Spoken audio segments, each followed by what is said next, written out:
আর ভালো লাগে না। এই কাজ কাজ কাজ, সকালটা হলেই কাজ, কেন যে সকাল হয়। কি বন্ধুরা, তোমরাও কি তাই মনে করো আমার মতো? সকালবেলা উঠলেই দেখো তো মেয়ে মানুষের কত কাজ, মেয়ে ছেলে সবারই কাজ যদিও, কিন্তু আমাদের কাজটা একদম একঘেয়েমি হয়ে গেছে। ঘুম থেকে উঠো, উঠোন বাড়ি ঝাড়ু দাও। তো বাদ দাও সেসব কথা। গুড মর্নিং এভরিওয়ান, কেমন আছো তোমরা সবাই? আমি খুব ভালো আছি। অনেক দিন পর তোমাদের জন্য একটা নতুন ব্লগ নিয়ে আমি চলে আসলাম, সঙ্গীতা। আমার নাম সঙ্গীতা সাহা। আশা করি তোমরা অনেকেই জানো, অনেকেই হয়তো জানো না, তাই বলে দিলাম। আর আমার চ্যানেলের নাম Sangeeta Saha. Good morning everyone, welcome to my channel Sangeeta Saha. কেমন আছো তোমরা সবাই? আশা করছি সবাই ভালো আছো, আর আমরাও খুব ভালো আছি। ঋষিকটা এইমাত্র ঘুম থেকে উঠলো, উঠে একটু ঘুরে আসলো, আর আমি এখন চা বানাচ্ছি।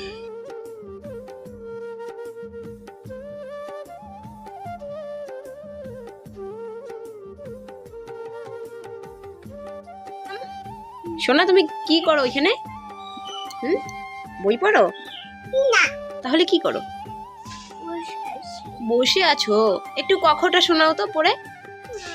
তুমি নাকি সব পারো, আমি শুনলাম। তুমি স্কুলে ভর্তি হবা? হ্যাঁ, সত্যি কথা বলো। ওই দিকের স্কুলটায় ভর্তি হবো না তুমি, সারদাতে? হ্যাঁ বলো, দাদামণি তোমাকে কি দিছিল?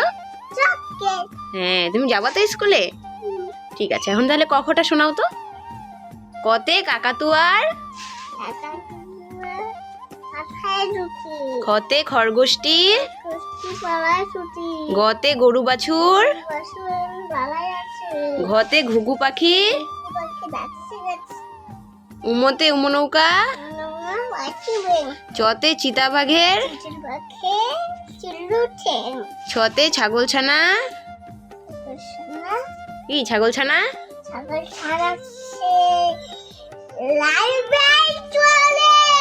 তাই, সবাইকে টাটা বলে দাও। বলে আমি বই পড়ি। মাম, তুমি একটু আতা গাছেটা শোনাও তো সবাইকে। আতা গাছে দুটো পাখি, ডালিম গাছে মৌ, এই দুটো কি চুমুকটা কোনায় রুবু। তাই, তুমি পারো? বাবা, মাম তুমি বিস্কুটের প্যাকেটটা নিয়ে আসছো, আমরা বিকালবেলা চা দিয়ে খাবো না? কাকে দিবা? ওকে দিবা কেন? ওর খিদে পাইছে তাই? দাও তাহলে, দাও।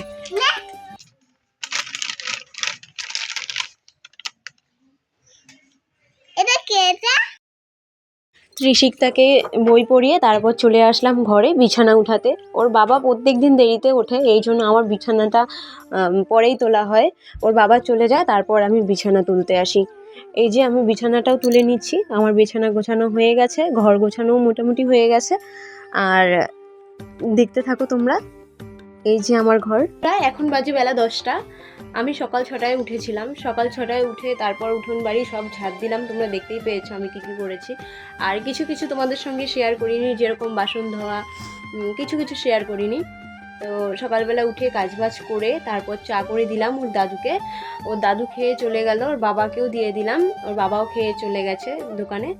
তো ওর বাবা দোকানে থাকে, তোমরা আশা করি জানবে, কারণ এর আগে 2-1টা ভিডিও আমি ছেড়েছি। আর যারা জানো না তারা প্লিজ আমার আগের ভিডিওগুলো দেখে আসো, আশা করি তোমাদের ভালো লাগবে। তো আমি সকালবেলা সমস্ত কাজ বাজ করে তারপর চাটা খেয়ে মনাকে খাইয়ে তারপরে যে ঘরে চলে আসলাম, বিছানাও উঠিয়ে ফেলেছি, তোমরা দেখতেই পেরেছো। আর ঘরও আমি গুছিয়ে নিয়েছি। এই যে আমার ঘর, এখানেই আমি সবসময় থাকি, এটাই আমার বাসস্থান। আর এখন আমরা এই ঘরেই থাকি। এই ঘরটা হচ্ছে, এই ঘরেই আমি উঠেছি বিয়ে হয়ে এসে। আর তোমরা হয়তো ভাববে যে এদের বাড়িতে কোনো গোছ গাছ নেই, আসলে তোমরা দেখতে পেরেছো ইট টিট সব এদিক এদিক এলোমেলো হয়ে পড়ে আছে। আসলে আমাদের বাড়িতে ঘর হচ্ছে, তাই পুরো বাড়ি ওলট পালট হয়ে গেছে, কোথাকার জিনিস কোথায় গেছে মানে বলতেই পারবো না, এরকম অবস্থা হয়ে গেছে বাড়িতে। তো এই যে আমাদের ঘর হচ্ছে, তারাও তোমাদেরকে দেখাচ্ছি।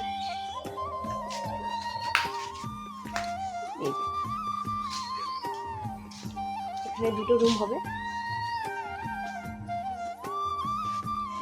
একটাতে আমরা থাকবো, আর একটাতে ওর দাদু ওর ঠাকুমা থাকবে, আর একটাতে আমরা।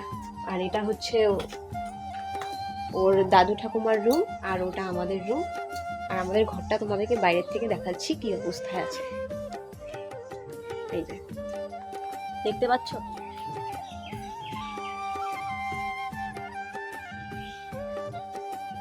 তো ঘর যেরকমই হোক আমি যথাসাধ্য চেষ্টা করি গোছগাছ করে রাখার।